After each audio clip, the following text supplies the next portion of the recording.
Severus Snape. Child abuser, incel, former magic Nazi, and, hero of the wizarding world? There's a lot of discourse online about whether or not Snape is a good character, whether he was actually redeemed, or whether he just sucks.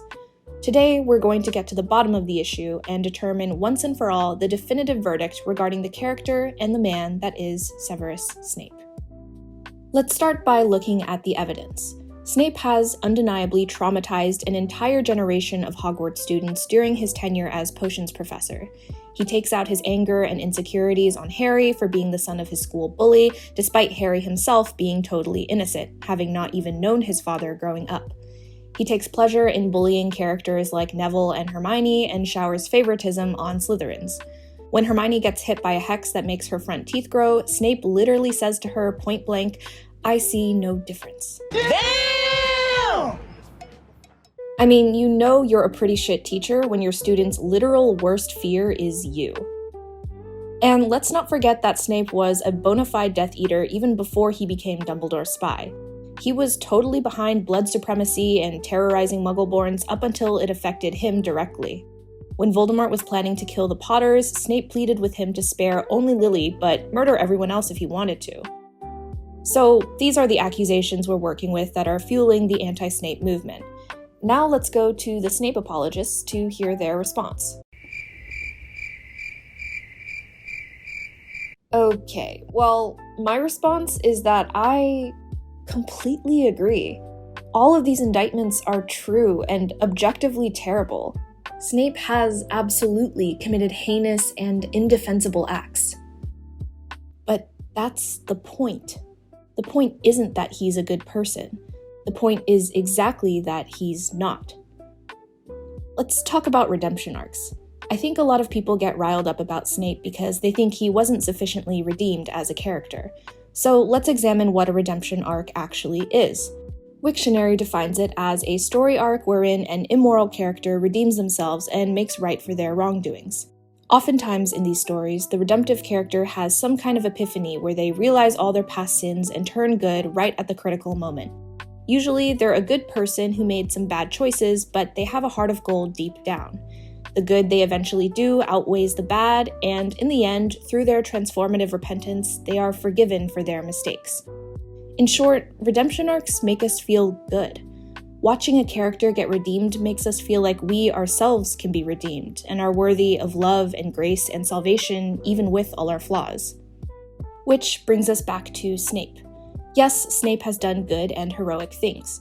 He dedicates his life to protecting Lily's son, thus saving the wizarding world from Voldemort's tyranny. Does this sacrifice completely negate all the bad he did and all the kids he abused along the way? For a lot of people, the answer is no. And I agree, but again, that's the point. Snape isn't supposed to be the formulaic bad guy turned good whose crimes all get forgiven because he has a heart of gold. Instead, he's something even more interesting. Don't get me wrong, there are great redemption arcs that do follow that formula, but that's not this story. It's not the purpose of Snape's character. The text is not trying to sell Snape to us as this sympathetic hero. Rowling could have easily made Snape a heart of gold, softy, forgivable character, but instead, she goes out of her way to shove in our faces that he's not. When Snape first comes to Dumbledore for help, he confirms that he did in fact ask Voldemort to spare Lily in exchange for her son. Years later, when Dumbledore asks Snape if he's grown to care for Harry after all, Snape's response is to ask incredulously for him, and through casting his Patronus, prove that he is doing all of this only for Lily's sake, not for Harry or the greater good or anyone else. If Rowling actually wanted us to fully sympathize with Snape, she would have had him go to Voldemort and beg him to spare them all instead of just Lily. She would have made excuses for his mistreatment of students, like maybe all his abuse was somehow for the purpose of protecting them, like when Dumbledore left Harry on red for 600 pages. But she very pointedly doesn't.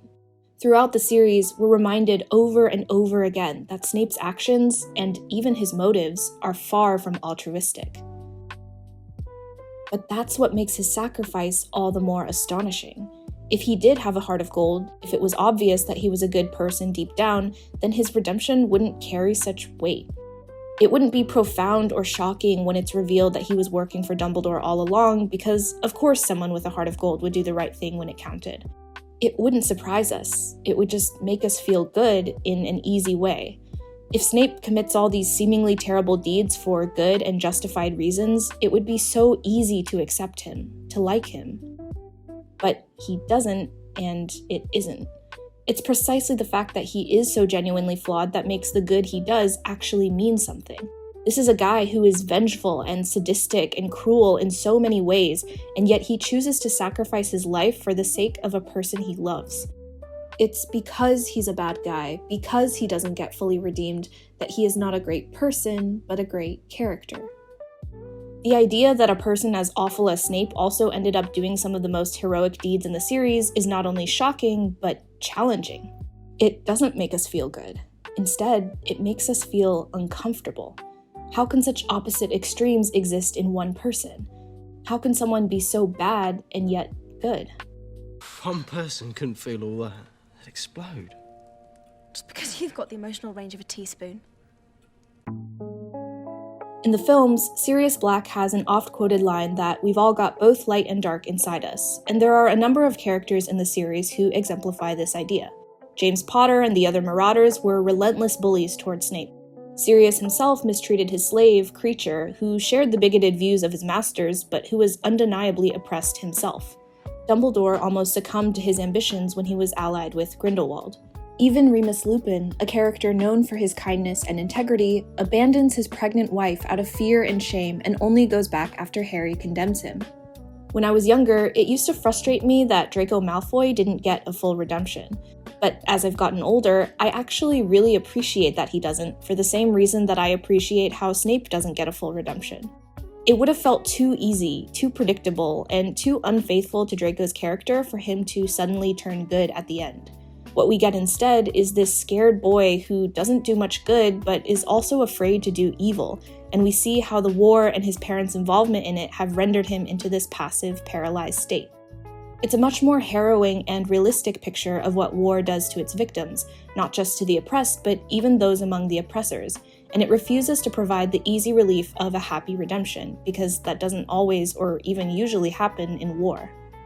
But no other character in Harry Potter embodies these contradictory notions of light and darkness as profoundly and convincingly as Snape. He is the definition of morally gray. He's certainly not totally good, but he's not totally bad either. He is capable of cruelty and malice, and also love and selflessness. His complexity and moral questionability are what give his character depth. And like the other characters, like Draco and Lupin and Sirius, we understand why Snape is the way he is. Hogwarts was his escape from his tumultuous childhood and his violent Muggle father. Being a wizard is his golden ticket. It's the world reassuring him, you are special, you are better than the people who hurt you, and you are destined for greater things. Like it was for Tom Riddle and for Harry Potter, being a wizard is his salvation from reality. He latched on to wizard purity as a lifeline, the same way he latched on to Lily, the only other witch he knew growing up. He gave himself the title of the Half-Blood Prince and fantasized that he was someone greater than he really was. At Hogwarts, he was a victim of the Marauders' bullying, but he also took pleasure in practicing dark magic. He called his best friend and the love of his life an unforgivable slur, and chose to become a Death Eater despite the hypocrisy of him loving a Muggle-born woman. He is full of contradictions, and even if we don't want to admit it, we sympathize with him. We see ourselves in his good and bad. People call Snape a bad character because he is not easy, but they confuse being a good character with being an easily digestible character. More than anything, he is complicated. And that's the point of Snape, to challenge us, to make us uncomfortable, and to let us see people as layered and three-dimensional. People want a character who is easy to love, easy to root for. Snape is not those things. He is difficult and mean and problematic and frustrating. He is terrible in many ways, and yet he is the one who arguably risked the most for the good side in the war. Those contradictions are hard to digest, and they are hard to digest on purpose. We have to face the discomfort of a cruel person also being good, or a good person also being cruel. Through him, we're forced to reckon with ourselves and our own flaws. It's easy to empathize with someone who's easy to empathize with. It's harder to empathize with someone who's hard to empathize with. And that, I think, is the great challenge of fiction. I want to read and write fiction that makes people uncomfortable, that doesn't coddle them, that tests just how far their empathy will go. So, yeah, Snape does kinda suck. And that's exactly what makes him not only not suck, but stand as the most compelling, provocative, and the best written character in the series.